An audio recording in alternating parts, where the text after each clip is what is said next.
أعوذ بالله من الشيطان الرجيم.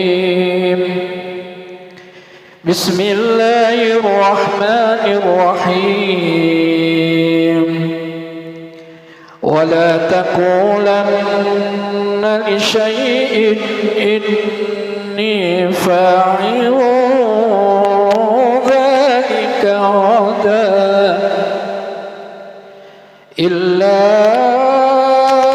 أن يشاء الله.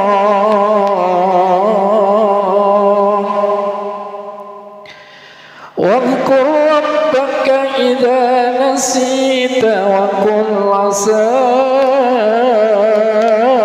أن يهدي ربي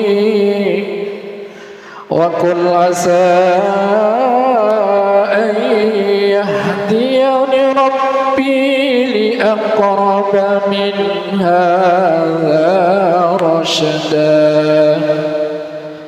صدق الله العظيم وصدق رسوله النبي الكريم ونحن على ذلك من الشاهدين الشاكرين والحمد لله رب العالمين. Bersyukur kepada Allah Subhanahu wa taala. Allah mempertemukan kita, masih memberikan kesempatan untuk melakukan amal-amal kebaikan, menambah amal kita, memperberat amal timbangan kita nanti di yaumil akhir, di yaumil hisab, yaumil mizan. Alhamdulillah, kesempatan ini kita akan membahas tentang tatkala kita punya suatu perencanaan atau menjanjikan, hendaklah kita melibatkan Allah Subhanahu wa taala, kita gantungkan semua rencana kita kepada Allah Subhanahu wa taala, dan janganlah kita mengungkapkan suatu janji tanpa mengucapkan insyaallah. Allah Subhanahu wa taala mengajarkan dalam surat Al-Kahfi ayat 23, A'udzubillahi minasyaitonir rajim. Bismillahirrahmanirrahim. Wala taqulanna li syai'in inni fa'ilun dzalika ghada illa ayyasha Allah. Janganlah kamu mengatakan kami akan melakukan ini, melainkan katakanlah bahwa insya Allah, jikalau Allah menghendaki. Ini menandakan bahwa segala sesuatu yang akan kita lakukan, yang akan kita janjikan, yang kita akan upayakan, itu menggantungkan diri kepada Allah Subhanahu wa taala. Ungkapkan insya Allah, jikalau Allah menghendaki. Karena kita semua tidak mengetahui apa di kemudian hari, di hari esok. Itu semua adalah rahasia Allah Subhanahu wa taala. Allah menyebutkan, wa ma tadri nafsum madza taksibu ghada wa ma tadri nafsum bi ayyi ardin tamut. Tidaklah satu orang pun mengetahui apa yang terjadi di hari esok. Wa ma tadri nafsum madza taksibu ghada.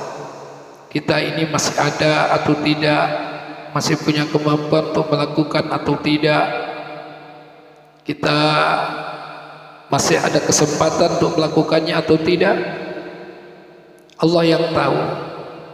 Kita yang termasuk golongan orang yang beruntung atau orang yang rugi, Allah yang tahu. Allah merahasiakan itu. Kita semuanya tidak tahu apa yang akan terjadi di hari esok. Wa ma tadri nafsum madza taksibu ghadan. Oleh karena itu, saat kita berjanji, menjanjikan kepada sesuatu pada orang lain, maka ucapkanlah insya Allah. Insya Allah. Karena Allah lah yang berkehendak terhadap segala sesuatu yang akan kita lakukan. Itu kita menggantungkan kita kepada Allah Subhanahu wa ta'ala. Yang kedua, agar apa? Kita melibatkan Allah Subhanahu wa taala. Di situ ada kedudukannya sebagai satu doa, bahwa dengan apa yang kita ungkapkan itu kita berharap Allah Subhanahu wa taala ketika kita punya niat baik, Allah memberikan satu petunjuk, ya, petunjuk hidayah dan kemampuan untuk mendapatkan itu.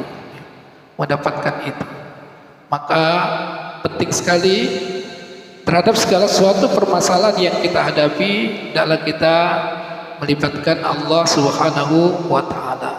Jangan kita merasa mampu sendiri untuk melakukannya, melainkan kita membutuhkan Allah Subhanahu wa taala. Antumul fuqara ilallah, kalian semua adalah membutuhkan Allah Subhanahu wa taala.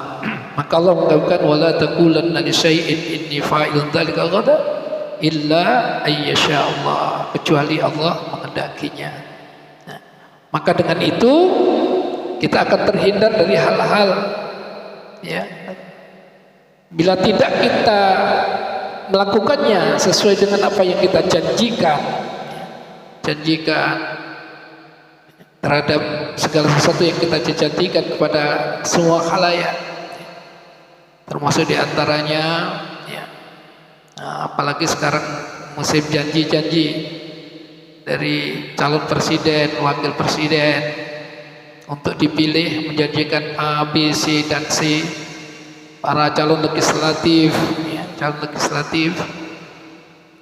yang mereka untuk minta dipilih, ya, dengan suaranya, dengan menjanjikan A, B, C, dan C, dan seterusnya, dengan janji-janji itu. Katakanlah semuanya dengan ayat ini, hendaklah kita mengungkapkan insya Allah kita akan melakukan ini, kita melakukan itu.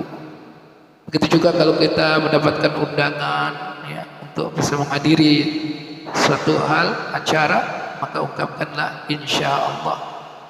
Insya Allah, karena itu semuanya adalah kehendak Allah.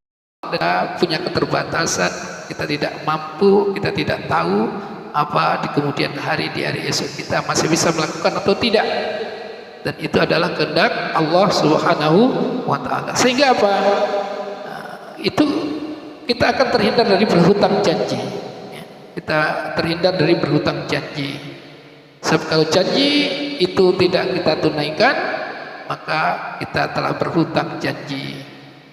Maka bila tidak kita lakukan, ya, apalagi dengan faktor kesengajaan atau faktor udzur, maka kita termasuk orang yang berdusta, ya, berdusta. Maka oleh itu hendaklah kita senantiasa wala taqulanna li syai'in inni fa'ilun dzalika ghadan illa ayyasha Allah, melainkan ungkapkan kalimat insyaallah. Kemudian Allah Subhanahu wa taala dalam ayat ini mengungkapkan wadkur rabbaka idza nasita. Tatkala kamu lupa mengingat Allah, segeralah mengingat Allah Subhanahu wa taala.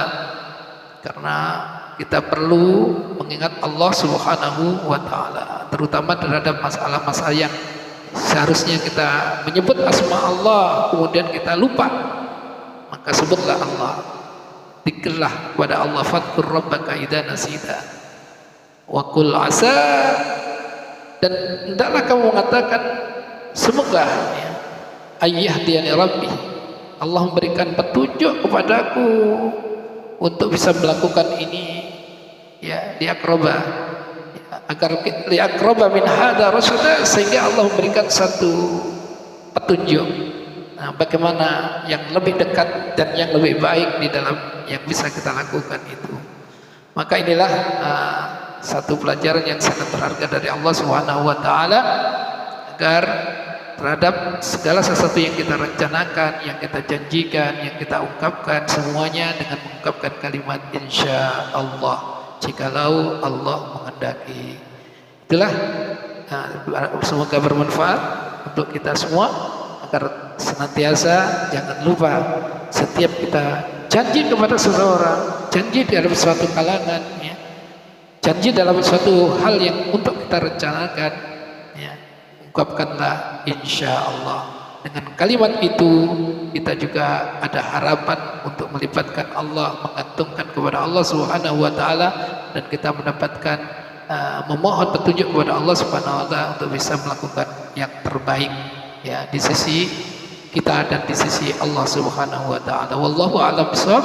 Assalamualaikum warahmatullahi wabarakatuh.